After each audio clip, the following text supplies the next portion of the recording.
Hello বন্ধুরা, welcome back to my channel. বন্ধুরা, তোমরা সবাই কেমন আছো? আশা করি তোমরা সবাই খুব ভালো আছো এবং আমিও খুব ভালো আছি। তো আজকে আমি তোমাদের সঙ্গে শেয়ার করতে চলে এসেছি এই গরমের জন্য একদম বেস্ট রেসিপি।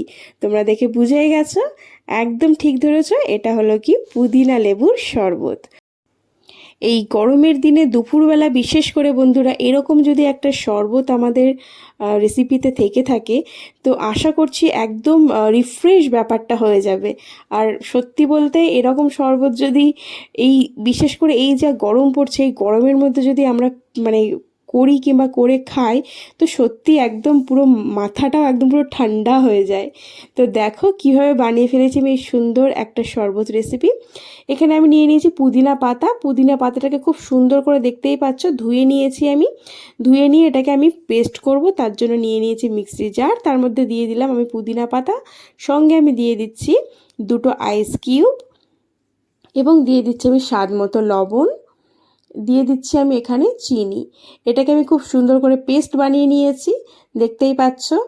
এরপর আমি পেস্টটাকে কিন্তু খুব ভালো করে ছাঁকুনি দিয়ে ছেঁকে নেব। এরপর আমি নিয়ে নেব এখানে চিনি পাউডার।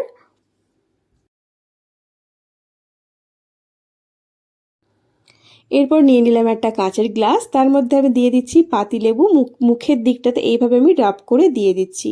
তো খুব সুন্দর করে রাব করে নিতে হবে। এরপর আমি চিনি পাউডারের উপরে গ্লাসটা দিয়ে খুব ভালো করে প্রেস করে করে চিনিটাকে লাগিয়ে নেব।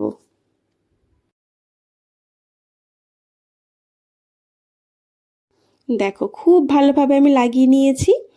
এরপর আমি এখানে গ্লাসের মধ্যে অ্যাড করব পুদিনা পেস্ট।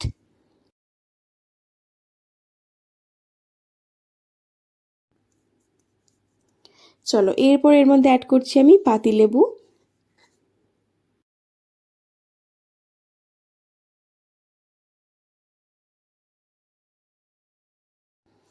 দেন অ্যাড করব ব্ল্যাক সল্ট।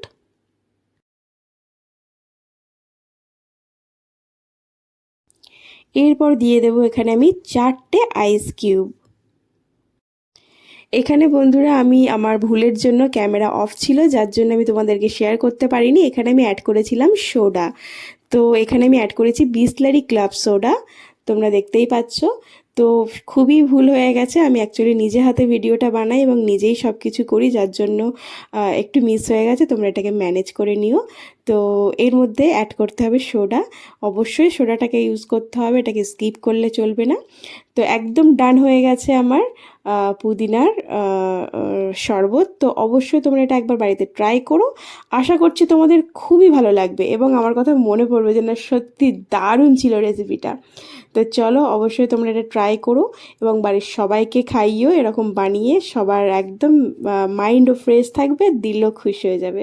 তো চলো, ভিডিওটা ভালো লাগলে অবশ্যই একটা লাইক, কমেন্ট এবং শেয়ার করে দিও। এবং যারা যারা এখনও পর্যন্ত আমার চ্যানেলটিকে সাবস্ক্রাইব করোনি, অবশ্যই আমার চ্যানেলটিকে সাবস্ক্রাইব করে পাশে থাকে বেল আইকনটি প্রেস করে দিও। এবং যারা যারা ভিডিওটা ফেসবুক পেজ থেকে দেখছো, অবশ্যই আমার পেজটিকে ফলো করে নিও। চলো, সবাই ভালো থেকো, সুস্থ থেকো। দেখা হচ্ছে আবার নেক্সট রেসিপিতে। চলো, টাটা।